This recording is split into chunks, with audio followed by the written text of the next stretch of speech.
Hello there. I love that you love Star Trek. I also love Star Trek. I think it's amazing. My wife was just rewatching The Next Generation, and I had a lot of fun kind of half watching it with her. Um, you've got the Borg, which are amazing as you think about assimilation and the loss of identity. You've got Data and his complex growth over the seasons. You have the Q and all of that. What do you do? How boring is it to actually have absolute power and control? I could go on and on there. I think Star Trek is amazing and I love it, and I love that you love it. I also happen to really love Star Wars, and there's a number of reasons why, for me, I just really love it. It's not that I think it's better than or more fun than Star Trek or anything. I particularly love Star Wars. A lot of it is nostalgic. I watched the original trilogy. My parents showed it to me when I was a pretty young kid, and I was just enthralled. I thought lightsabers were amazing. I wanted to figure out how to build one when I grew up. Just haven't figured that out yet. Still working on that. Um, and then I was 13 when The Phantom Menace came out. And I don't know if you remember, but there was so much excitement and just hype and preparation for it.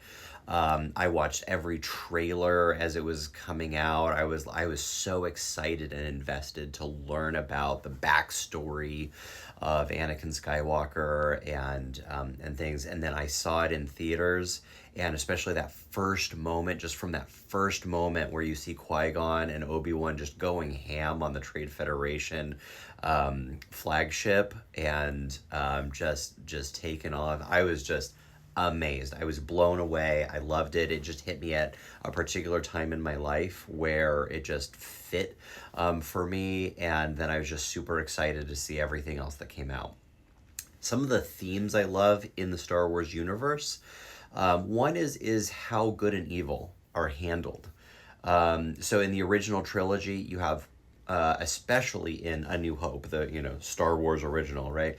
You have black and white, just very clear cut, good and evil. You have the hero of Luke Skywalker against the villain of Darth Vader and Grand Moff Tarkin. It's very clear who is good and who is bad. Although, even from that movie, you begin to see a little bit of moral complexity in the character of Han Solo. And then I think Star Wars is really great in the way it explores those themes of good and evil, and what exactly is good and evil. When do you cross those lines? Because especially the prequel trilogy, you really see a young, generous, thoughtful Anakin Skywalker who, as a child, is really going out of his way to help relative strangers with, in the words of Shmi, his mother, with no thought of reward. He's generous and thoughtful and playful and kind. And how does he become this sinister, clearly evil character? Who then still Luke, even decades later, then can see there's still good in him. Okay, how do we reconcile that? And even on a grander scale, you have the Grand Army of the Republic and the clone troopers and the Jedi, who are clearly the good guys, right? But are they good guys?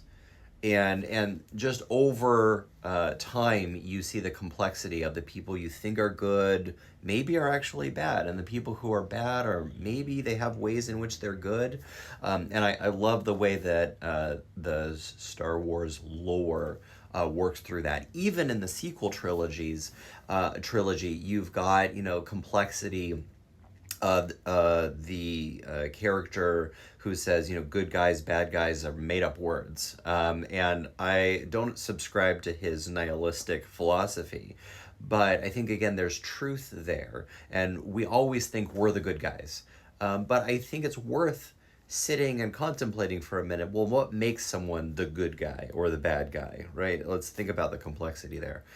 I also really enjoy the way Star Wars handles the ideas of heroism. right? Again, in A New Hope, it's very clear, right? You have the classic hero's journey of the farm boy who gets kind of pulled up into the story and accepts the hero's charge, and he goes and blows up the Death Star and the whole thing. But in much of Star Wars from there on, you actually see much more of the complexity of heroism and how one actually generates change. And this is really well done in Rogue One. You see the complexities of what it takes to rebel, and the lure to accept the Imperial flag reigning across the galaxy if you just don't look up. But then you get caught up in wanting to make things better from the stand of a personal story, right? How Jyn Erso becomes pulled back into the desire for change. And you have Anakin Skywalker and his vision of change and making things the way we want them to be, and how flawed that vision can become. And then you have just the grit of the series Andor, and really seeing the complexity of this just small nascent band of rebels as they begin to push back against the Empire, and the other characters that you see as they begin to figure out how to rebel, and the different ways, the different ideas that, say, for example, Mon Mothma has, versus I'm blanking on his name. The other characters in Andor that have a more of a gritty, kind of direct approach, and I really enjoy those different ways, and I find it pretty pertinent to going into 2025 in the United States and thinking about how do we network for positive change? What are the things that are necessary to stand back against fascist ideas? And what are the ways that you can push back that are going to be effective? But also, how do you avoid becoming the bad guys? And I think those are important things to be thinking about right now. So there's so much more that I could go into why I enjoy Star Wars. There's a lot of it. There's a lot of it is just the fun. The lightsaber battles are amazing. The idea, the concept of the Force and its roots in Zen Buddhism really speak to me on a meditative level.